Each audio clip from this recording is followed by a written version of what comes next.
Hey, it's Clay Trader, and this will be a video chart on ticker symbol OPXA. We will take a look at the 30-minute time frame.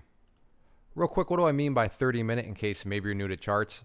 Instead of each one of these candlesticks here representing 1 day's worth of price action, which is what you would normally see, each one represents 30 minutes. So while this may look like a few weeks worth of time right here, it's actually just the past 2 days broken down into 30-minute time slices. I did this analysis yesterday, so that's where these red and green line annotations are coming from.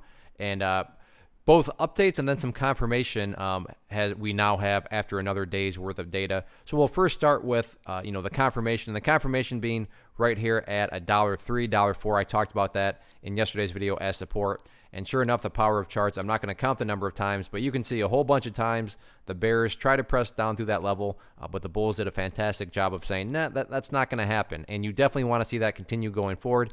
Am I going to sit here and say that the price absolutely has to hold above $1.03, $1.04?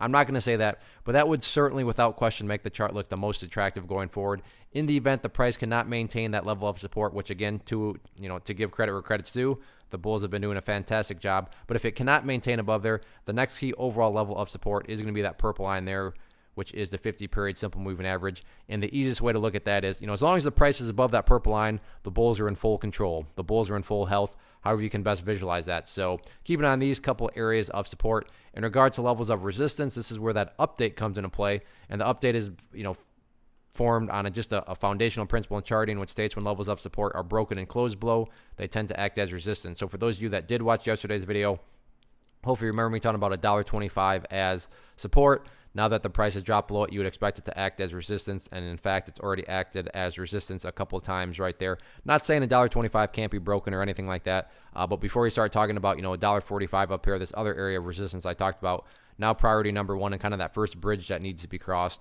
down there at $1.25. So all in all, not the best day, but taking a step back and looking at the big picture of things, the bulls still have plenty of opportunity to build a higher base. And from a big picture perspective and wanting to build those long-term uptrends, that's the name of the game.